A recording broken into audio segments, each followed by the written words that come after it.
कि जब कदावर आपने कहा, कद लंबाई के हिसाब से आप नापेंगे कि या किसी और चीज़ के हिसाब से नापेंगे? क्योंकि कद जब कांग्रेस में थे तो उसको बहुत कुछ कद था, वो कद तो ज़मीन पे आ गया। अगर एक आदमी 50 साल उनका नहीं हो सका जिन्होंने उसको 50 साल, खुद उन्होंने चिट्ठी में लिखा है कि भाई मुझे ये भी मिला, ये भी मिला, फिर ये नहीं बताया कि मैं जा क्यों रहा हूँ। अगर वो 50 साल उस घर का नहीं हुआ तो वो किसी और का कैसे हो सकता है? नंबर 1। नंबर 2, अभी जो बनाया है उन्होंने DAP, तो ये लोगों को लगता है वो खाद नहीं आई है, तो DAP पुराना खाद है, यूरिया खाद का नाम, यूरिया खाद DAP है ना, तो यहाँ हम तो DAP उसमें। अब हम ये पहले तो जब कोई इलेक्शन होगा तो पहले रजिस्टर तो करा लें, नेशनल कॉन्फ्रेंस के दरवाजे तो खुले हैं, लेकिन जो लोग वहाँ से आए उधर घुसे, उधर से आए इधर घुसे, अब कहाँ घुसेंगे कोई पता नहीं।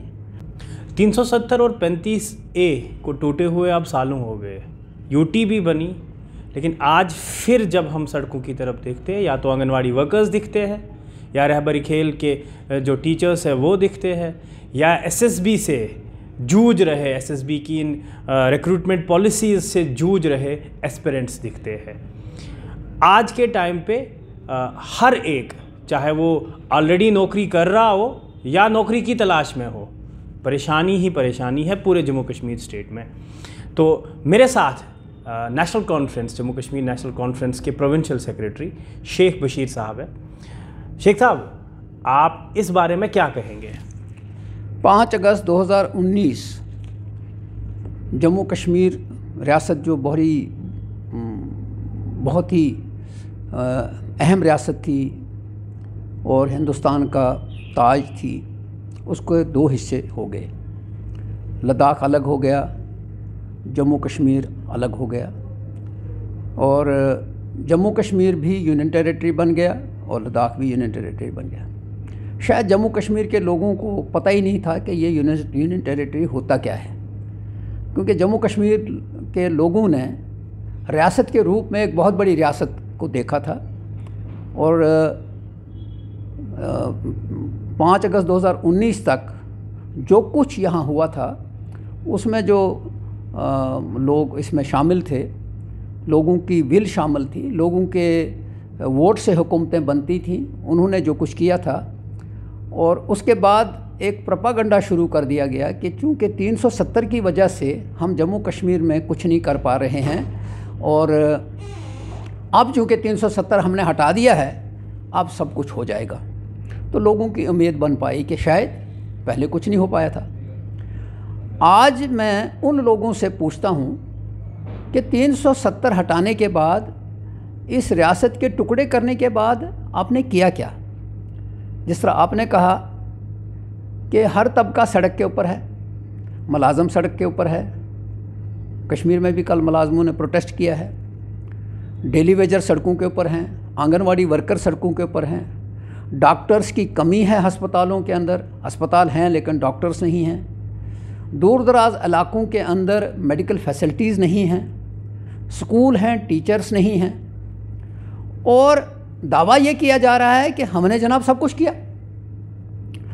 तो मैं समझता हूँ कि ये जो बीजेपी है ये सपनों का सौदागर है, सपने दिखाती है, इस रियासत का बेड़ा गर्क कर दिया है। अब इसको रियासत कहना ही बड़ा अजीब सा लगता है।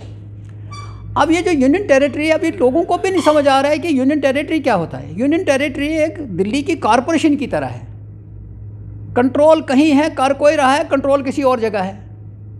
तो मैं ये समझता हूँ कि लोगों को अब समझ आने लगा है कि लोगों को ठगाया गया है। लेकिन नेशनल कॉन्फ्रेंस अभी भी, मतलब जब हम इन एस्पिरेंट्स से, इन जूझ रहे तमाम लोगों से बात करते हैं, तो एक जवाब वहाँ से ये भी आता है कि जो अपोजिशन पार्टियाँ हैं, नेशनल कॉन्फ्रेंस हो, PDP हो या कोई और पार्टी हो, इनकी भी तलाश इलेक्शन में है कि इलेक्शन कब हो जाए।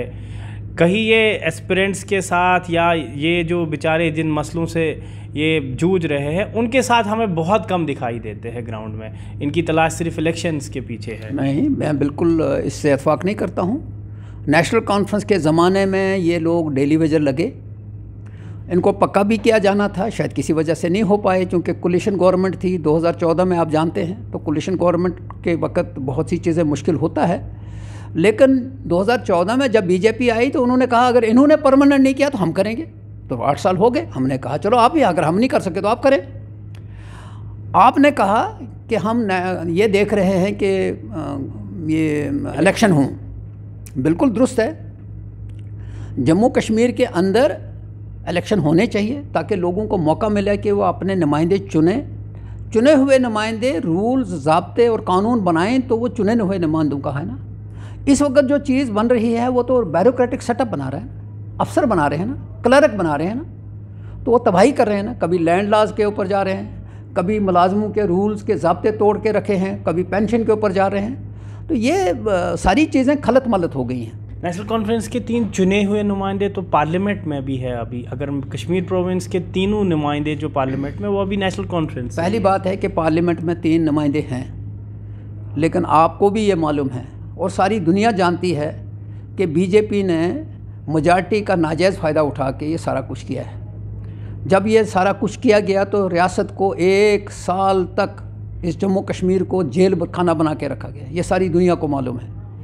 आज भी आप ये जो कुछ सब कुछ चला रहे हैं, अगर थोड़ा सा इधर उधर हो जाएगा तो आपको भी पुलिस वाले बुला के ले जाएंगे। इतना डर पैदा किया गया है। तो मैं समझता हूँ कि एक वक्त आएगा, चुनाव होंगे, लोग इसका जवाब देंगे।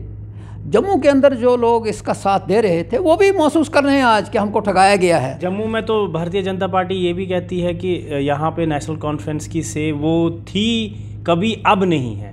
पहली बात यह है कि नेशनल कॉन्फ्रेंस लोगों के बलबूते पे थी, वो किसी के सहारे पे नहीं है। जम्मू से हमारे नुमाइंदे उस वक्त इलेक्ट होके आए, यहाँ 3-4 2014 में इलेक्ट होके आए 2 नुमाइंदे हमारे यहाँ जम्मू से। जम्मू 2014 की बात कर रहे हैं। बात सुन लो ना, 2014 के बाद जब इलेक्शन ही नहीं हुआ तो फिर कैसे पता लगेगा कि नुमाइंदा कौन है कौन नहीं है। इन्होंने तो सारा जो डेमोक्रेटिक सेटअप है उसको धर्म भरम करके रखा है। तो इसलिए लोगों को जब मौका मिलेगा कि वो नुमाइंदे चुनेंगे तो हमें तो उम्मीद है कि लोग जम्मू के अंदर भी आज हमें सपोर्ट करेंगे इस चीज़ के अंदर, क्योंकि लोगों की ज़मीनें जा रही हैं, लोगों की इन्होंने तो ड्रामा किया। सेक्रेटरीट के अंदर, बाहर जो डिपार्टमेंट्स के अंदर पोस्टें हैं, लेकिन उनको वो ये फिलअप नहीं कर रहे हैं।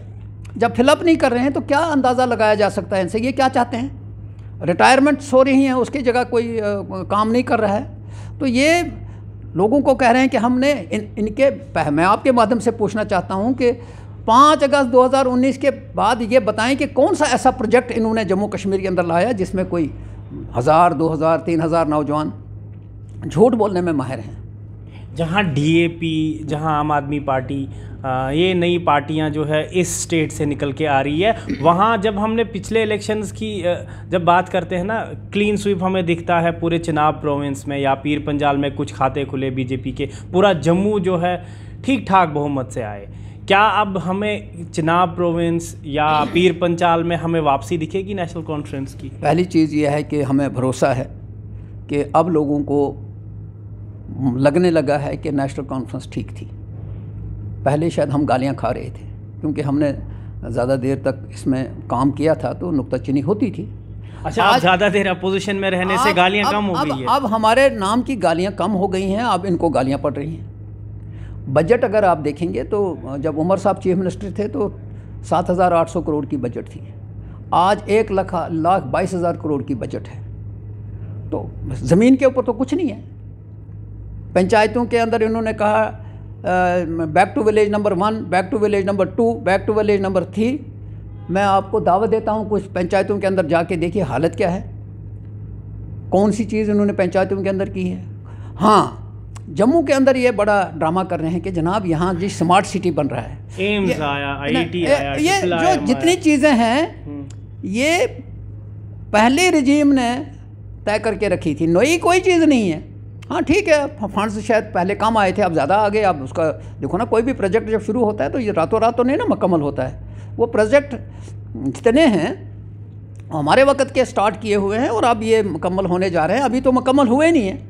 लेकिन मैं ये कहता हूँ कि जो पंचायतों का, पंचायती राज का इन्होंने तहस नहस करके रख दिया।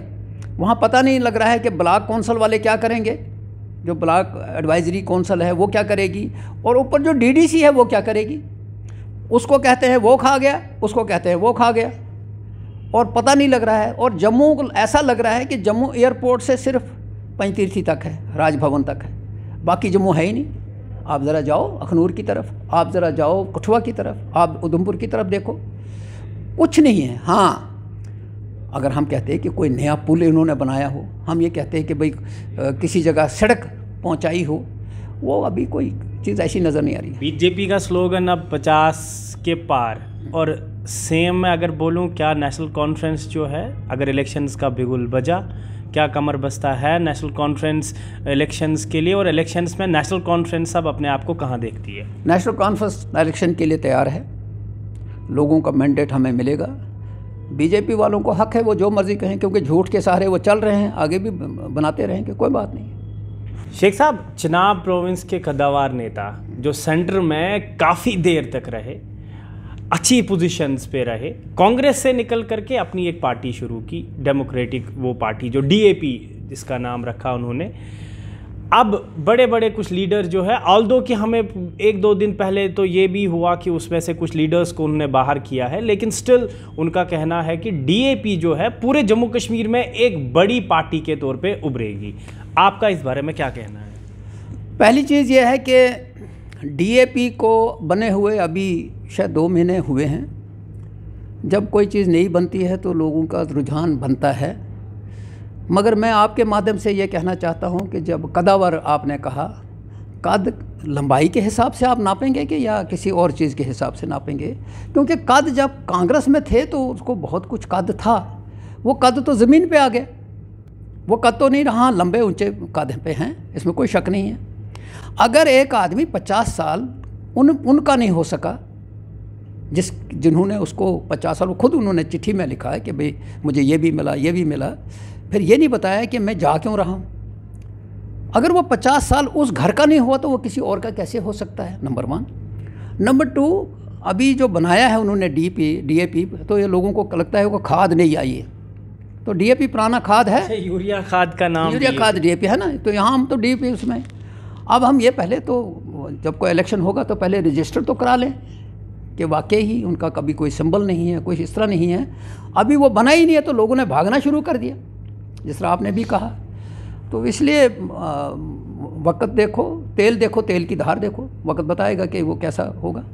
कुछ नए लीडर्स जो उनकी पार्टी में शमूलियत की है उन्होंने, या परसों जो कुछ लीडर्स, दोनों का जवाब चाहूँगा। परसों कुछ लीडर्स उनकी पार्टी को छोड़ के, आल्दो कि उनको गुलाम नबी आज़ाद ने खुद पार्टी से बाहर किया है, क्या उनका झुकाव आपकी पार्टी की तरफ हमें देखने को मिलेगा? पहली बात यह है कि नेशनल कॉन्फ्रेंस के अंदर पहले ही बहुत लोगों का ऐसा है, उसका नहीं है, लेकिन नेशनल कॉन्फ्रेंस के दरवाजे खुले हैं। अगर कोई इधर आ जाएगा तो हमें कोई एतराज़ नहीं है, नेशनल कॉन्फ्रेंस के दरवाजे तो खुले हैं। लेकिन जो लोग वहाँ से आए उधर घुसे, उधर से आए इधर घुसे, अब कहाँ घुसेंगे कोई पता नहीं।